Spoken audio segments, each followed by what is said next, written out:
Ben's playing Roblox. Hi guys, and in today's video, we are going to be reacting to the Odd Ones Out. No, wait, what was it? Never exist. No cable. Imagine if Netflix, YouTube, and Hulu never existed. What would you be watching right now? Would you be watching this? No. I don't think so. You'd be watching this box right here. A television on this device. Mine's a flat screen. I like it. Instead of picking what you wanted to watch and when you wanted to watch it, the television would decide all that for you. And instead of watching a single 5-second skippable ad in the beginning, you'd have to watch 5 30-second long unskippable ads. Can you think of anything more annoying? An advertisement right in the middle of your show? I don't know if my parents are being He just put an ad in there, a fake ad. But growing up, my parents didn't have cable television at all in the house. Now, in this modern day and age of online content, some of you are living perfectly content lives without cable. I know I am. But you have to understand, in the early 2000s, online video wasn't a thing. Yeah, YouTube was created in 2005, but what did that have? This guy at a zoo? That's lame. So being an early 2000s kid, you had to get your cartoons through the TV. And if your parents didn't pay $65 a month to get cable, then you didn't get the channels with SpongeBob, Jimmy Neutron, or Courage the Cowardly Dog. SpongeBob! What you got was this green brother and sister called... I can't even watch SpongeBob anymore, which is pretty annoying because I like SpongeBob. But I don't watch this. I watch, like... Kids, and whatever these things were. PBS Kids Teletubbies. Public Broadcasting Service.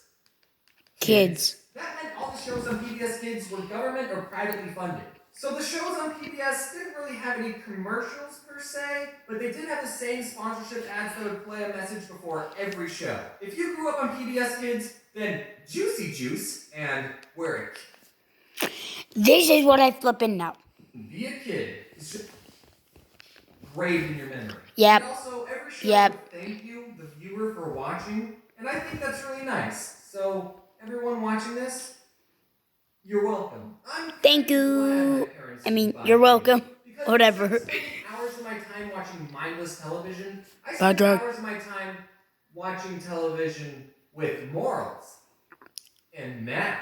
Yep, a lot of shows on PBS were either educational or taught you how to be a good person. The shows I'm going to mention had pretty crazy concepts, but the conflicts in each episode were very down-to-earth and slice-of-lifey, almost like the shows were made for children. Like they were. Clifford the Big Red Dog.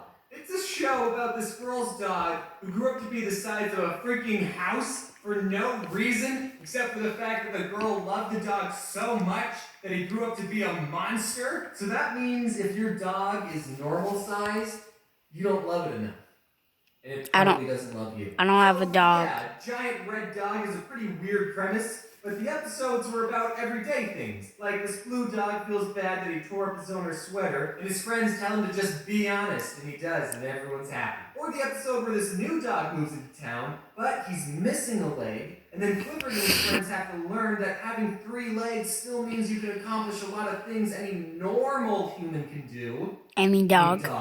And I rate this show a 10 out of 10. Next is Dragon Tales, the show that made dragons kid-friendly. There's Org, he's the biggest, not so brave of heart. There's Cassie, she's so shy, but so there. This better not be copyright. Please don't be copyright. Well, actually, it's probably not. 2 heads are better than one.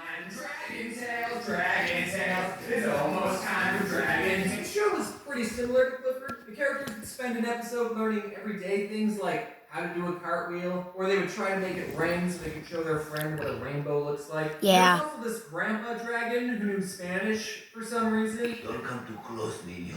And that wasn't the weirdest thing on the show, actually. There was also a dragon character in a wheelchair, which, just like Clifford, is a good character because it teaches kids that disabled people are still people who can accomplish a lot of things. But I think it's a weird combination of two things. A dragon, a mythical beast known for destroying cities, in a wheelchair? If you wanted to stop a dragon from destroying your city, then you just don't install wheelchair ramps anywhere. I should stop talking. I rate the show a 10 out of 10. Now let's talk about Arthur. Here's some fun trivia. Arthur is supposed to be an aardvark.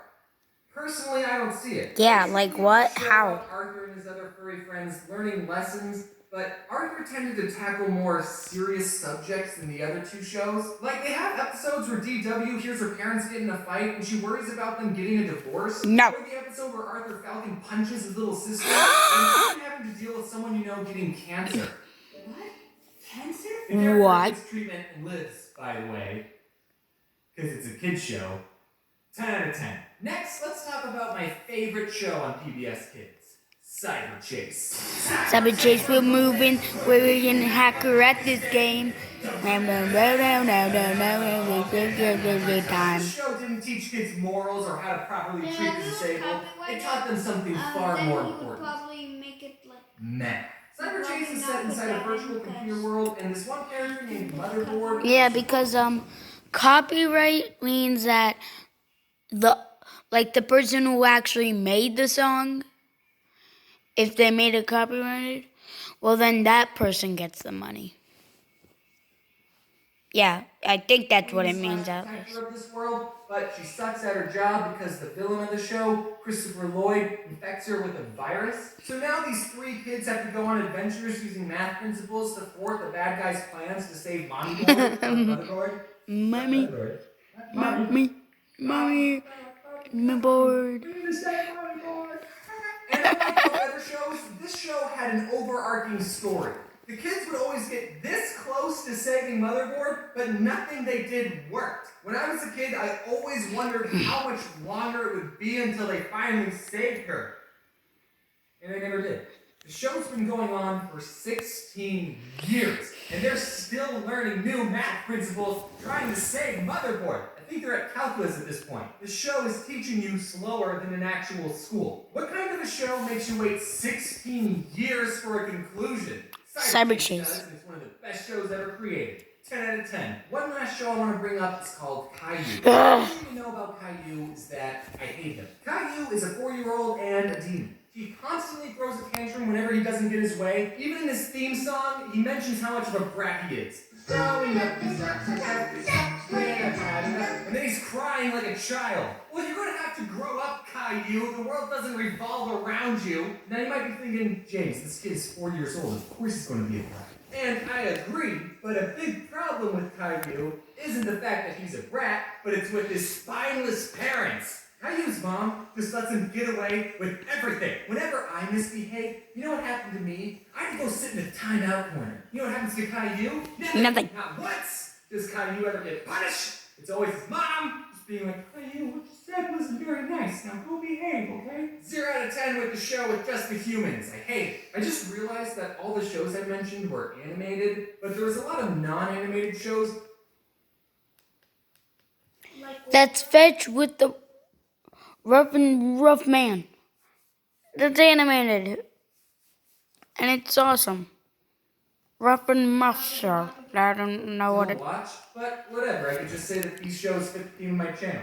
Or I can make a part 2. I can do whatever I want. Now, as a die-hard PBS fanboy, I think I speak for everyone when I say that what PBS was missing was a crossover episode. Yeah. How hard would it have been for the Clifford people and the Dragon Tales people to coordinate an episode where the 3-legged dog finds the dragon scale, you could dig it up out of the sand because dogs like to dig, except this dog wouldn't be that good at digging. And then he would meet up with the wheelchair dragon and they could be best friends. I would have loved that. As much as I'm joking about it, as a kid, I actually really wanted a crossover episode between the shows Clifford and Clifford's Puppy Days, which is another show that follows Clifford before he was interesting, when he was tiny, so before Emily Elizabeth loved him. So there was a bunch of new characters that all knew Clifford when he was little, and the two shows existed in the same universe, so it wouldn't have been that unbelievable for Clifford to visit his childhood home, and then all the other characters who used to call him Small or Squirt would see him now and be like,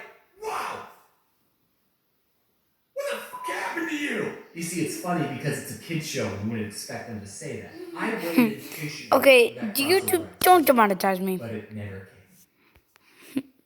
It's just a funny But at joke. least I have fan fiction. George, he wagged his tail and smiled. Clifford, it's so good to see you.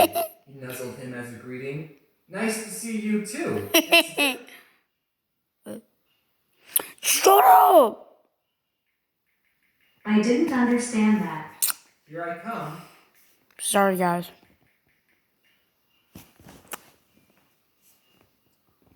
Okay, just read the text.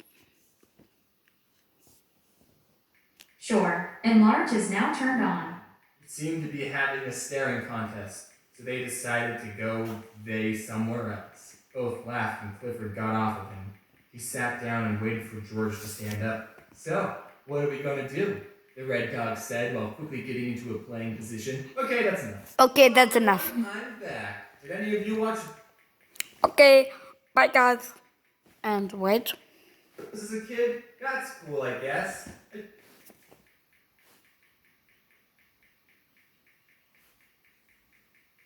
What are you doing?